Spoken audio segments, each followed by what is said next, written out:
C'est l'heure du journal de l'Afrique. Soyez les bienvenus sur France 24. À la une ce soir, le sort des étudiants africains en Ukraine. Un grand nombre d'entre eux ne sont pas parvenus à quitter le pays.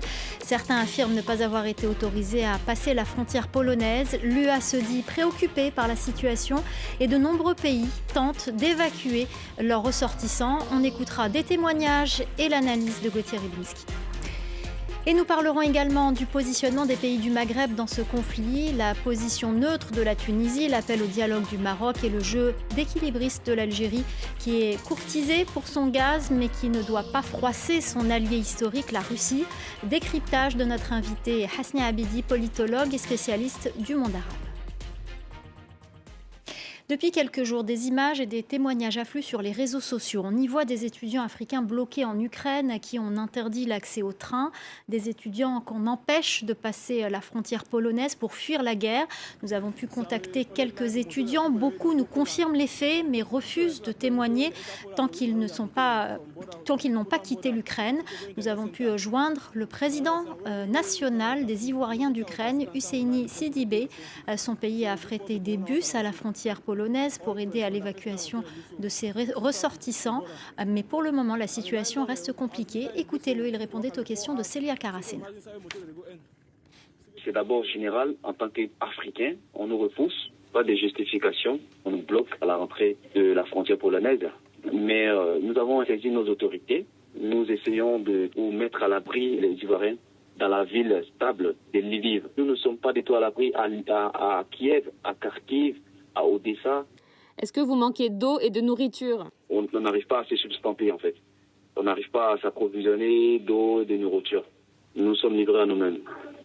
Nous sommes livrés à nous-mêmes. Quelques-uns de nos compatriotes, de nos frères de d'autres nationalités qui ont pu traverser la frontière ont témoigné comme quoi ils ont bel et bien été reçus. Il y a des Polonais qui donnent à manger, qui donnent à boire. L'État de Côte d'Ivoire a pris les mesures. Nous pensons que demain déjà, notre problème sera résolu, on sera à l'abri. Et il nous a été demandé de regrouper tous nos ressortissants ivoiriens. Et cette différence de traitement entre Européens et Africains s'est aussi invitée à la tribune de l'ONU. Écoutez à ce propos l'ambassadeur du Gabon aux Nations Unies. Je tiens à donner écho aux cris d'alarme des ressortissants et étudiants africains, y compris les étudiants de mon pays, qui, fuyant la guerre en Ukraine, se heurtent à des discriminations dans leur exode et leur quête d'abri. De nombreux témoignages parlent d'actes de racisme. Cela est inacceptable. Nous demandons le respect de la dignité et appelons à un traitement équitable de toutes les personnes en détresse. C'est le lieu pour mon pays d'amplifier l'appel de l'Union africaine au respect du droit international qui s'applique en pareilles circonstances et qui prescrit un égal traitement pour toute personne franchissant les frontières internationales dans un conflit. Voilà, vous l'avez entendu, la situation inquiète l'Union africaine qui a condamné dans un communiqué, je cite, le traitement différent, inacceptable, choquant et raciste. Ce phénomène va à l'encontre des valeurs que défend l'Union européenne, comme nous l'explique Gauthier Rybinski. Écoutez. Si on veut montrer d'abord que cette guerre sert à quelque chose, c'est de détruire le système Poutine. Poutine fonctionne sur des théories raciales et racialistes sur ce qu'est être russe. Donc il n'y a aucune raison pour que des citoyens africains, noirs ou arabes, soient traités de la sorte au motif qu'ils ne soient pas blancs. Parce que sinon, pardonnez-moi, mais ça fout tout par terre. Donc il ne s'agit pas maintenant de transiger.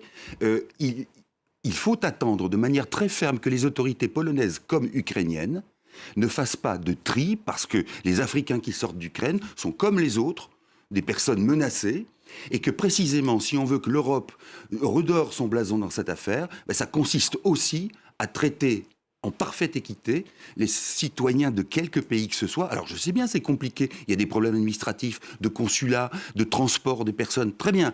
Mais nous avons vu des images, et que là, on n'a pas encore vu tout à fait, mais des images où on voit par exemple des policiers, qu'ils soient ukrainiens ou polonais, rejeter des Africains pour qu'ils ne puissent pas monter dans un train, ça n'est pas tolérable. D'ordinaire, ça ne l'est pas, ça ne l'est encore moins, parce que ce qui se joue dans cette guerre, ce n'est pas des questions de territoire, c'est des questions aussi de dignité humaine. Vous parliez de ces comportements racistes aux frontières de l'Ukraine et de la situation des étudiants africains, mais il faut tout de même préciser qu'il y a d'autres qui témoignent de solidarité des Ukrainiens qui fuient à leur côté. C'est le cas d'un jeune Congolais.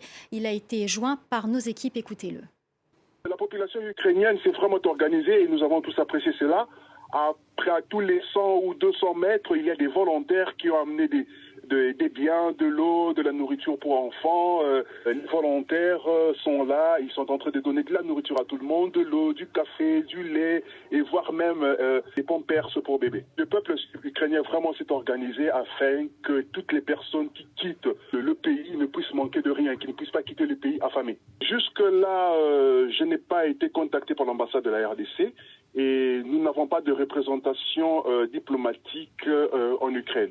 Et avec la Pologne, nous avons tenté de contacter, mais l'appel n'est pas passé. Et après plusieurs essais, nous avons décidé de prendre les choses en main tout seul et de nous diriger à la frontière. Gauthier, quand on suit... Pardon, c'est très bien, il vaut mieux prévenir que guérir, mais c'est parfait quand il y a ce genre de témoignage. Absolument. Et il faut le souligner, il y a d'autres témoignages aussi sur des Hongrois, des Polonais qui apportent des couvertures à toute personne, quelle que soit leur couleur de peau, à la frontière ukrainienne. C'est parfait, c'est le minimum. Voilà. Gauthier, quand on suit l'actualité africaine, on ne peut pas s'empêcher de se poser cette question. Que se passe-t-il dans les cercles du pouvoir maliens et centrafricains qui ont choisi Moscou comme allié? Est-ce que cette guerre, finalement, les conforte dans leurs décisions ou la situation est plus que jamais incertaine? Je dirais qu'on fait face, dans ce cas-là, à, au fond, une sorte j'allais dire, des séquelles du tiers-mondisme. C'est-à-dire que la perception, il n'y a pas que les États africains d'ailleurs, la perception qu'on peut avoir de la Russie, c'est comme l'héritière de l'Union soviétique. Et l'Union soviétique avait soutenu des mouvements d'indépendance et d'émancipation en Afrique. Et donc, quand on se retrouve dans des situations difficiles avec l'ancien colon français, avec des responsabilités partagées, eh bien, on cherche un allié de rechange. Et cet allié de rechange, le problème, c'est qu'il n'est pas très regardant sur la question de la gouvernance et des droits de l'homme. Donc, on peut comprendre que la junte malienne ou que le pouvoir centrafricain soit féru et friand d'une association avec la Russie qui ne regardera pas la situation des droits de l'homme, mais qui prétendra soutenir et conforter, garantir l'unité territoriale. Petit problème, que fait la Russie aujourd'hui? La garantie territoriale, l'intégrité territoriale de l'Ukraine, elle s'en fiche. Deuxièmement, sur ce qui concerne la possession des richesses de ces pays africains, on sait de manière tout à fait normale que les Russes sont là pour prélever une sorte de dîme correspondant à leur association. Au Sénégal, ce sont des familles qui s'inquiètent. Le parrain de Samba Diallo, l'attaquant du Dynamo Kiev, est sans nouvelles de lui. Il nous a fait part de son angoisse. Écoutez-le, il répondait aux questions de notre correspondant à Dakar, Eliman Dao.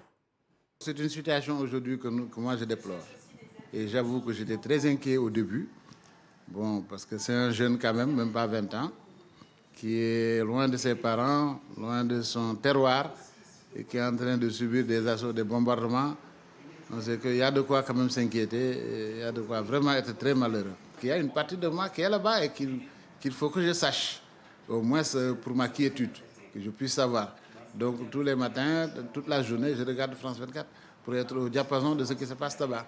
Bon, je vois que puisque des négociations ont entamé, peut-être que ça ne durera plus longtemps. Voilà. Mais en tout cas, c'est 5 jours terribles. Hein. Bon, heureusement, maintenant, nous, nos compatriotes ont été transférés en Pologne. Qu'en est-il du Maghreb? La région est indirectement touchée. On a vu des familles marocaines faire un sit-in à Rabat pour demander aux autorités de rapatrier leurs enfants bloqués en Ukraine. On a appris également la mort d'un jeune Algérien dans les bombardements en Ukraine. Comment ces pays se sont-ils positionnés vis-à-vis de ce conflit? Écoutez l'analyse de notre invité Hasni Abidi, politologue et spécialiste du monde arabe. Il était avec nous tout à l'heure. Globalement, c'est une position prudente dans tous les pays du Maghreb. L'Algérie a une autre, disons, position parce qu'elle est courtisée, c'est vrai, par plusieurs pays européens. C'est le troisième fournisseur en gaz de l'Europe après la Norvège et la Russie. Et en même temps, la Russie est le premier client en termes d'armement de la Russie. Et c'est pourquoi sa position, elle est très délicate, à la fois d'être un pays qui est aujourd'hui indispensable pour l'Europe et en même temps, elle veut conserver des bonnes relations avec la Russie sans avoir la capacité de production du gaz comme c'est le cas de la Russie. Alors, quelles conséquences économiques y aura-t-il dans la région? Le prix du pétrole ne cesse de flamber, ça va sans doute arranger certains, mais pas d'autres. Absolument, le Maroc est dans une situation très difficile. Il a connu une saison très difficile en matière, bien sûr, d'agriculture. Et c'est un pays qui importe énormément de blé de la Russie et de l'Ukraine. Donc, à la fois, il est soumis à l'augmentation du prix du gaz et du pétrole, et en même temps, il doit aussi se tourner vers d'autres marchés pour son pain quotidien. L'Ukraine et la Russie, c'est le panier comme alimentaire de plusieurs États du Maghreb. Voilà, c'est la fin du Journal de l'Afrique. Merci à vous de nous avoir suivis. Merci aux équipes en régie. Merci à notre chef d'édition, Célia Caracena.